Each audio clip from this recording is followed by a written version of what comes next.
5, 4, 3, 2. Good morning, good night, and good evening, wherever you may be. I'm your good fella T Bell. Hello, everyone. I am Joy Bell, and this is the Life After Love podcast. Welcome back. Welcome back. Welcome back. So, in our last podcast, one of the things I said I wanted to do was to kind of bring more awareness, like with my job. I do victim services. So, one of the things that we do is bring a lot of awareness to the community and our staff and youth about things that go on in the world, and that's important to the populations that we serve. So the month of January is National Human Trafficking Awareness Month, and so I wanted to do, I don't know how the podcast is going to flow, but I did tell Tyler I wanted to do something on a segment on human trafficking. So I guess this takes the place of my motivational moment, and we'll see kind of where the conversation goes from here. So the month of January is National Human Traffic Awareness Day. And so I felt like it was important to talk about because a lot of us know of it, but I don't think we know how close to home it is. Mm-hmm. It's a lot of people, a lot of youth that I work with. I think a lot of us, I'm not going to say a lot of us, but some people assume that it's just people who have like vans and just snatch people off the road. And I mean, it does happen. Yeah. I just saw a story recently about a young lady who was working at the Red Lobster on Candler Road, and like somebody just snatched her off the road. And I think she was with them for 2 weeks, but her parents put out like a missing persons report, and they were able to find her. But a lot of traffickers are people that your children know. It could be family members, friends, and a lot of it can come from social media. Mm-hmm. So it's just important kind of watching what your kids are putting in social media and who they talk to, because if you really kind of research the information, you would be surprised how telling kids are with the information they have on there. You can just kind of read between the lines and kind of see that something is going on. But I think it's important to also discuss it because it's not just like one victim. It's not just girls. It can be boys. It's not just whites. It's black people, it's other minorities, Hispanics. Actually, black girls are the majority of the girls that are reported as being trafficked, which is crazy because I saw a survey that they did where traffickers felt like they got more money from trafficking white females, but it was a lower risk to sell black females. Is that not alarming? What you mean a lower risk? So you get more money. They feel like you get more money when you traffic white females, but it's lower risk as far as like, you trafficking a black girl, you might not get as much punishment with criminal justice system. You talking about if they get caught with the law? Yeah, as you would if it was a white female. I should have known. I'm not saying that that's true, but I'm saying that's what a lot of traffickers believe. But I just want to give some statistics to you all. And specifically want to talk about, well, first let me say, there are many types of trafficking, but the major trafficking that we usually talk about is human trafficking, and it's broken down into sex trafficking, which we know, being coerced into sexual exploitation for, it could be for money, but it could be for housing, it can be for paying your bills, or anything in exchange for some kind of service or good. And then there's labor trafficking. So we see a lot of that in Georgia. I would like to say, like, in farming, like people working on farms, they're being brought over here from other countries, they're not being really paid for what they're doing, giving false promises. So you come over here and you work and we'll pay you good, put you in school, and then they come over here and they don't get that. Also, under labor trafficking is like domestic servitude, so like child care nannies, or people, working in the homes to clean the homes, working for families. And then they're sometimes sexually, physically abused, not really getting paid money, not living in good conditions. So there are those two types of trafficking. But I'm more familiar. That's why I want to talk more. I'm not an expert, so let me say this. I'm not an expert, but I am more familiar with working with CSEC or DMST, which is domestic minor sex trafficking or child sexual exploitation. So if I use those terms, that's what it means, but I'm trying not to, because that's just, every career field, they have their own little lingo. You don't know what they're talking about. But child sex trafficking is what I'm most familiar with and what I work with primarily with my job. But as far as Georgia, well, first, Atlanta is listed as one of the top 10 cities in the United States for trafficked youth. And I thought that was very alarming because, it's Atlanta. It's just, I think for me, it's alarming. It might be for you because I'm like, this is where we live. This is where we grew up. And when they're saying Atlanta, they're not talking about city of Atlanta. Atlanta is like metro Atlanta. But it's alarming because you can be oblivious to it. You can really know that it's not going on if you choose not to. It can go on right in front of you. You can be at the gas station. You don't think nothing about it. You just see it happening, but you might think, oh, it's just a mother and a daughter, or a father and a daughter. He might just be pulling her. You might say, oh, he's a aggressive father, but she can just be taken against her will, and you just don't even know it. Right. The signs are obviously there. It's just whether or not we pay attention to them. But and then Atlanta is probably one of the higher cities on the list because, of course, we have the international airport. So you can anywhere you need to get into the world, out to in and out. We have it at Hartsfield Jackson International Airport, and then also transportation wise, almost all the expressways can run through Georgia. North, south, east, west. So it's just transportation. It's like a transportation hub, but it's not just happening. Even though Atlanta is one of the top cities for it, it's still happening in the rural parts of the state. So don't think that if you live in, like, I know one of the things that Tyler, when we decided to buy a house, was we didn't want to be like in the city, but it happens out here too where we are now. We're not in the country, but we far enough out from the city. But it happens everywhere. It can happen anywhere. It can happen in your church. It can happen in your schools. It can happen in your home. So it's just important to be alert. And I'm not telling you to scare you. I just want to talk about it just so that we are just aware of it.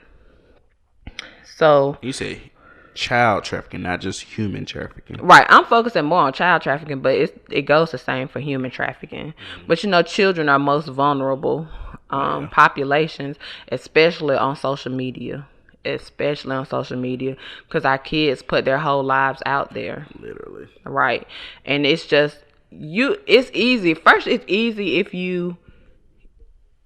let's just think, for instance, just an example, for women, when you're single and you're dating and you put things out there, a man who not trying to traffic you, but just trying to be in a relationship with you, or just trying to get whatever he wants to get from you, can read you like this from your profile a lot of times by what you wear, things you like to do, your interests, who you hang out with. They can just, that's your resume. Right. Unfortunately, that's what a lot of people use social media kind of to learn people, because we are so transparent on social media.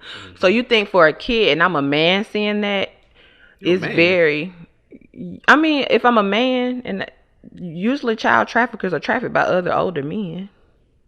If I'm looking at your social media, then I can see you writing stuff. Oh, my mom get on my nerves. She don't want to listen to me. Oh, your mom don't want to listen. I can help you out. They know how to take advantage of that. But you would have said women are better traffickers than men. Women do traffic, though. But would you say they're better? I don't know if they're better. I think they would be. They especially might be. To women. Boys are trafficked too, right? Yes. But they can appease to women. Could appease to, of course, younger boys too. But they can appease to women just as good because they, we women, we can bond, we vibe. I can be that motherly figure, and I got your trust. and then I just say, go do this one little thing, go do that little thing, and then you find yourself trafficking as a kid. You don't even know it. So I think men come off more creepy and grotesque because they still can do it with force, but women are kind of more easygoing. They'll convince you to do it, but guys must have to be more forceful, and it looks probably will be more obvious if guys are doing it than women.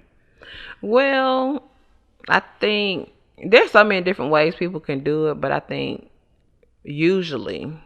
sometimes guys that try to do it, especially through social media, they try to come in either as trying to be in a relationship.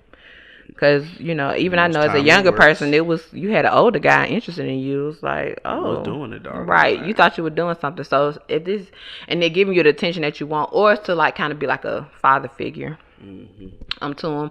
But yeah, women do the same thing. And then a lot of times, sometimes traffickers will use, and I'm saying traffickers instead of pimps, because pimps are traffickers.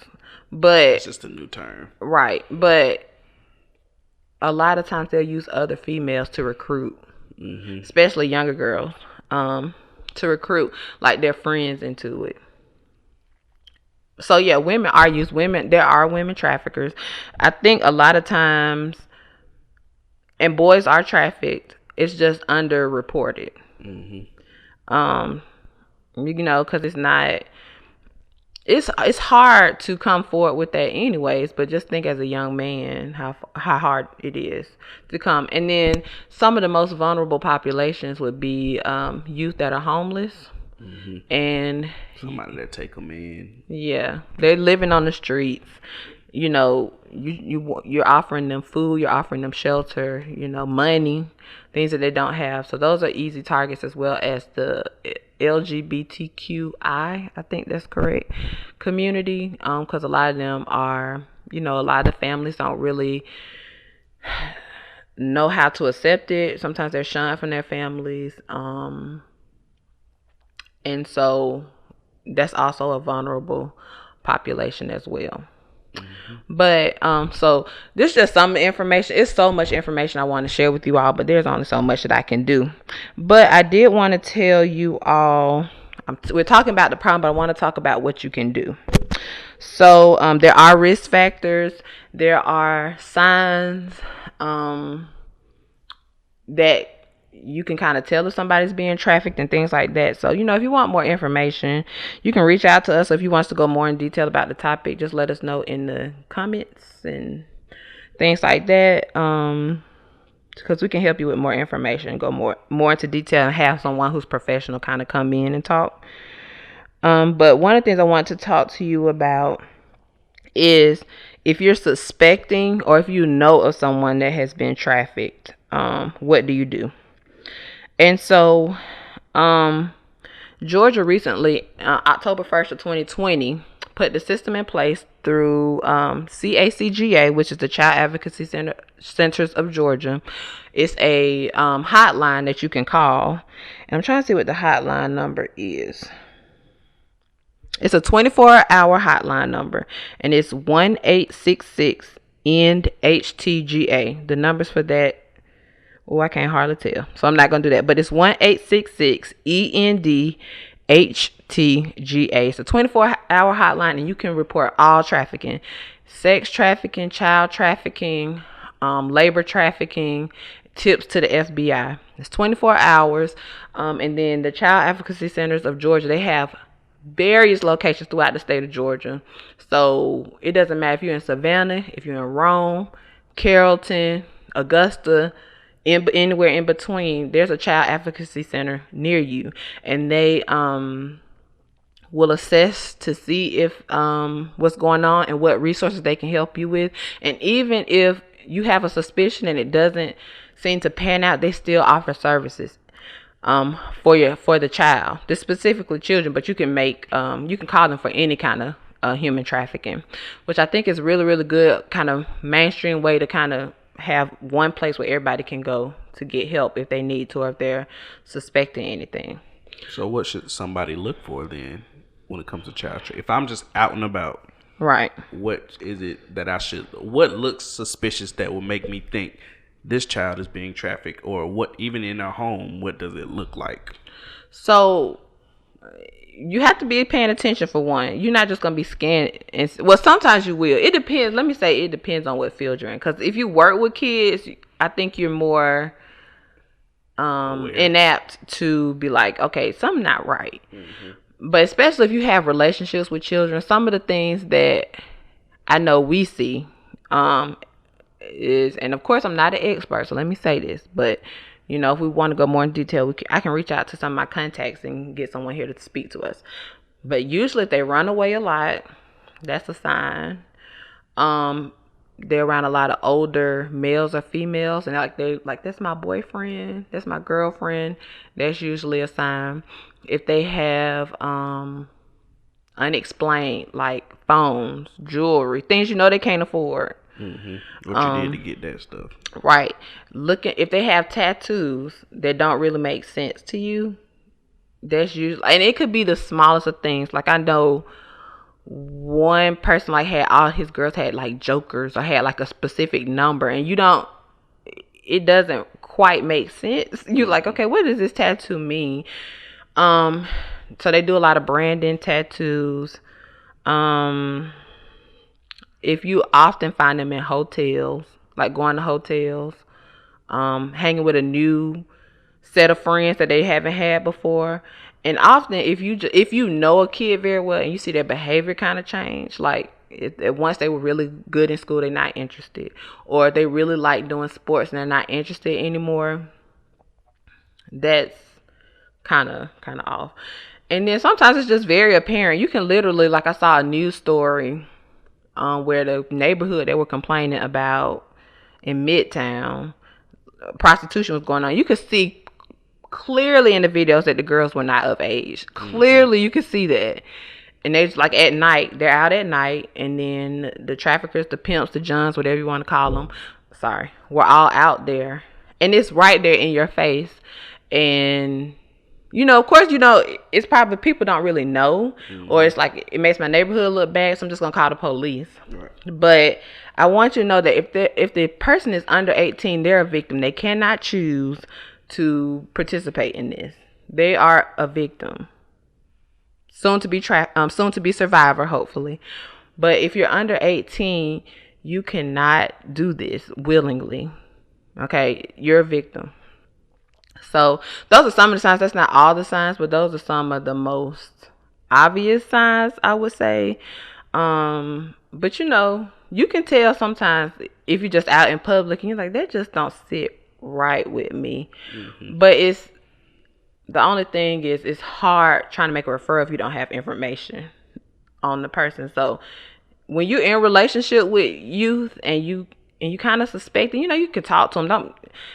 It depends on how your relationship, how you talk with them. I wouldn't be direct if that's not the type of relationship that you have with them, but just, you know, kind of ask questions and see where their heads are. Because sometimes they'll just come out and tell you if they trust you. Sometimes you won't ever get the answer, but you just, in your heart, you're like, I know this isn't right. So if you are thinking that something is going on, you know, you can report it. And then also, even if your child is not being trafficked, but if you suspect they've been sexually abused, you can also call the Child Advocacy Centers of Georgia, because they do forensic interviews, and so they can help you out in that. And they work with law enforcement as well to do that. So this was just like supposed to be like a brief synopsis of this, like, but I'm like really care about it. It's something that I feel very, very strongly about. And so I just wanted to kind of put some of the information out there. Some of it you may know, some of it you might not know, and some of it might just be a reminder. But I just think that it's important that we kind of know what's out there. And I'm not speaking on behalf of my job. I'm just speaking on behalf of me, something that I care about. This is something that's important to me. So I just kind of wanted to highlight it, bring awareness to it, and help people, because as a parent, I would want to know these things. I know for me, it's important that I show Jackson and Kennedy love, show them that they're wanted, and show them that they can have open discussion with me, try to be transparent. Not trying to be their friend now, but I want to know that they can come to me and talk to me about anything, or if anybody does something that's inappropriate, or if they're concerned about their friends, that they can come talk to me, and then also be that for their friends. Somebody, another adult that they feel like they can trust and open up to. Because I want to help them. I don't want them to be punished. And I think that's a good thing that Georgia's moving towards, is not punishing the victims. Like it used to be with, they would charge the kids with prostitution. But now you're not supposed to charge them with prostitution, the kids, because they're not legally able to consent to this. I know they just put a law in place about, I think, I don't know the specifics, but depending on if you meet certain requirements, like your record could be expunged if you're a victim of trafficking. So it's like they're trying to do things to kind of combat it. And of course, the biggest way to combat it is for people to stop wanting it. I mean, that's the problem with, what is it, when there's demand, supply and demand. So it's the demand for it, and it's I think the number 2 like crime that brings in the most money, I think, after drug trafficking. So it wouldn't be there if people didn't want it. But this is my little, my little light to shine, to try to, shine knowledge and try to put my fight in for it. So anyways, that's all I had wanted to talk about. My motivation moment, like, took up the whole podcast. Anything you want to do reflecting on all of that? Anything you want to say? I'm sorry. No, just parents, just be aware of your children and be aware of your surroundings when you're out with them. And it's only so much you can do, but do what you can do to try and keep your kids protected, at least while they're with you. Yeah.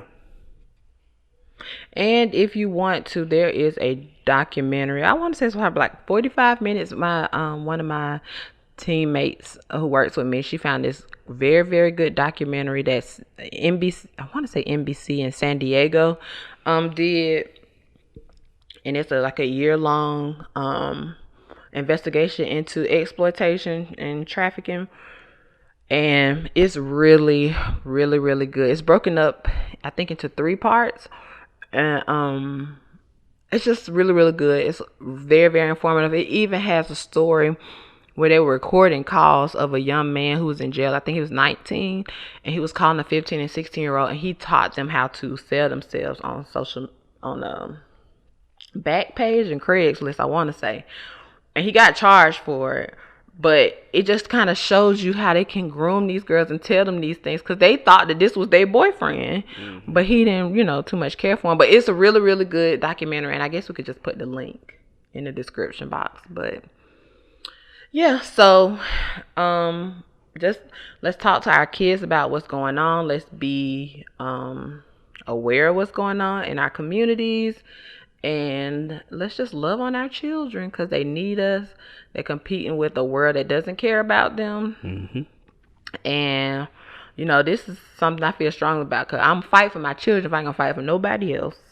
And the children are those that I love. So if you have any questions, if you like this podcast, if you have anything to add, if you have more information, because like I said for the 3rd time, I just want to make sure y'all know that I am not a professional.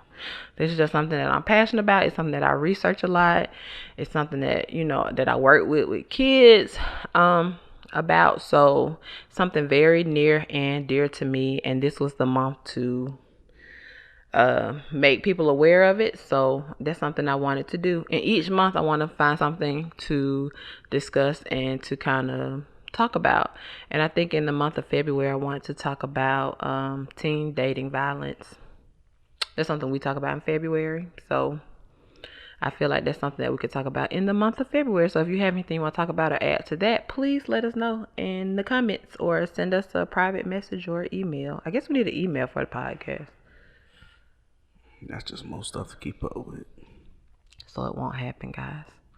But I'm excited about this awareness podcast that we get to do monthly. And I guess next time I'll give Tyler more information so he won't feel kind of left in the dark. Okay. Did you learn anything new?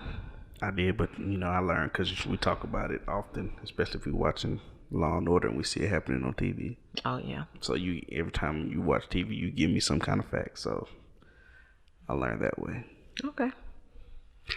But if you like this podcast, if you can relate in any kind of way, what Joy hoped and prayed that you would at least take some of this information and apply it to your daily lives, and especially with you and your kids. If you have kids, making you aware of some of the dangers that are lurking around them and the dangers that may be around, some adults around you that you might not even know about. If you have any information you can add to this podcast, be sure to leave a comment in the box below. If you like this podcast or even just this episode, like it, share it, and tell somebody about it. Cool? Yes. And until next time, I am your good fella, Young T Bell. And I am Joy Bell, and this has been the Life After Love podcast. Bye-bye.